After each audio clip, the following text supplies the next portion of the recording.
अस्सलामुअलैकुम। आज हम बात करने वाले हैं एक बहुत ही प्रैक्टिकल फाइनेंशियल प्लान के बारे में, खास तौर पर उन लोगों के लिए जिनकी माहाना आमदनी 15,000 रुपए के आसपास है। अच्छा, तो सबसे पहला और सबसे बड़ा सवाल जो जहन में आता है वो यही है कि भाई इतनी कम तनख्वाह में बचत और इन्वेस्टमेंट ये सब कैसे मुमकिन है। ये एक बिल्कुल जायज़ सवाल है, लेकिन इसका जवाब आमदनी में नहीं बल्कि हमारी सोच में छुपा है। और पता है, इस पूरे प्लान की बुनियाद ही यही सोच है। असल बात ये नहीं कि रकम कितनी है, बल्कि ये है कि हमारी सोच कितनी बड़ी है और हमारा प्लान कितना सॉलिड है। तो इस पूरे प्रोसेस को समझने के लिए हमने इसे 5 हिस्सों में तकसीम किया है। हम देखेंगे कि कैसे सोच बदलने से लेकर एक बजट बनाने, स्किल सीखने और फिर छोटी इन्वेस्टमेंट से बड़े नताइज हासिल करने तक का सफ़र तय किया जा सकता है। तो चलिए शुरू करते हैं पहले और सबसे अहम कदम से, और वो है माइंडसेट। ये समझना बहुत ज़रूरी है कि माली तरक्की का आगाज़ एक स्ट्रेटेजिक प्लान से होता है। पैसे कम है या ज़्यादा ये इतना अहम नहीं, अहम ये है कि इन पैसों के साथ क्या किया जाता है। चले अब ज़रा इस प्लान के प्रैक्टिकल हिस्से पर आते हैं और देखते हैं कि वो बजट फॉर्मूला क्या है जो मुस्तकबिल की बुनियाद रखेगा। हाँ, तो ये सारा हिसाब किताब 15,000 रुपए की माहाना आमदनी को सामने रखकर किया गया है, ताकि सब कुछ बिल्कुल साफ और क्लियर रहे। ये चार्ट ना एक नज़र में पूरा प्लान समझा देता है। देखिए, 50% तो गया बुनियादी ज़रूरियात में, लेकिन असल खेल बाकी 50% का है जो मुस्तकबिल बनाने के लिए रखा गया है। अच्छा, अब ज़रा इसको और डिटेल में देखते हैं। ये टेबल बता रहा है कि कौन सा फीसद कितनी रकम बनता है। देखें, 7,500 रुपये ज़रूरियात के लिए, और फिर 2,250 रुपये स्किल्स पर लगाने के लिए, और इतने ही पैसे इन्वेस्टमेंट के लिए। ये नंबर्स इस प्लान को रियल बनाते हैं, है ना? अब आते हैं बजट के दो सबसे पावरफुल हिस्सों पर। एक है इमरजेंसी फंड, जो एक तरह का फाइनेंशियल सेफ्टी नेट है, और दूसरा है स्किल्स, जो आमदनी बढ़ाने का सबसे बड़ा हथियार है। देखें, ज़रूरियात के लिए जो 7,500 रुपये रखे हैं, इसका मतलब ये नहीं कि तंगी में जीना है।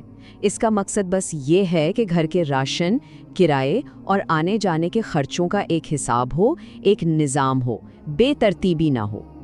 और इमरजेंसी फंड, ये बहुत ज़रूरी है। ये वो पैसा है जो अचानक किसी बीमारी या ज़रूरत के वक्त काम आता है। और लॉन्ग टर्म गोल ये है कि कम से कम 6 महीने के खर्चों के बराबर रकम इस फंड में जमा हो जाए। और अब बात करते हैं इस प्लान के सबसे, मैं कहूँगा, गेम चेंजिंग हिस्से की, स्किल इन्वेस्टमेंट। याद रखें, ये खर्चा नहीं है, ये वो ताकत है जो कम आमदनी के चक्कर से बाहर निकाल सकती है। तो सवाल ये है कि इन पैसों से क्या सीखा जा सकता है? भाई, आजकल ग्राफिक डिज़ाइनिंग, वीडियो एडिटिंग या Amazon VA जैसी स्किल्स की बहुत डिमांड है। ये वो हुनर हैं जो अच्छी कमाई का दरवाज़ा खोल सकते हैं। अच्छा, तो स्किल्स से आमदनी बढ़ाने की बात तो हो गई। अब देखते हैं कि इन्वेस्टमेंट के लिए जो छोटी सी रकम रखी है, वो वक्त के साथ क्या जादू दिखा सकती है।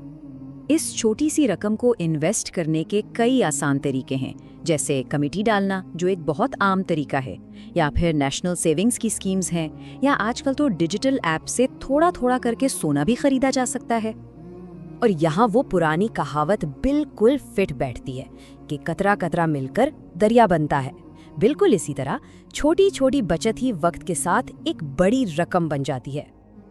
और ये चार्ट देखें, ये इस बात का सबूत है। जरा सोचें, हर महीने सिर्फ 2,250 रुपए, एक साल में 30,000 से ज्यादा, और 5 साल में ये रकम 2 से 2.5 लाख रुपए तक पहुंच सकती है। ये है कंसिस्टेंसी की ताकत। चलें जी, अब आखिरी हिस्से की तरफ चलते हैं। प्लान तो बन गया, लेकिन इसे कामयाब बनाने के लिए किन चीज़ों से बचना है, ये जानना भी बहुत ज़रूरी है। यहाँ ना 2 तरह की सोच का फ़र्क है।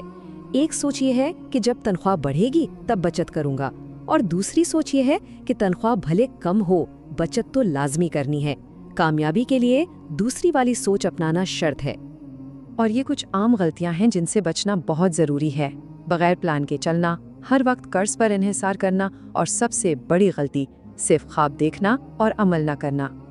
तो याद रखने वाली बात यह है कि ज़िंदगी तनख्वाह के नंबर से नहीं बदलती। ज़िंदगी एक अच्छे प्लान और उस पर अमल करने से बदलती है। आखिर में इस सारी बात का निचोड़ इस एक फॉर्मूले में है। Skills plus savings plus investment, ये तीनों मिलकर एक मजबूत मुस्तकबिल बनाते हैं। तो अब सवाल ये नहीं कि कब शुरू करना है, बल्कि ये है कि आज पहला कदम क्या उठाया जा रहा है।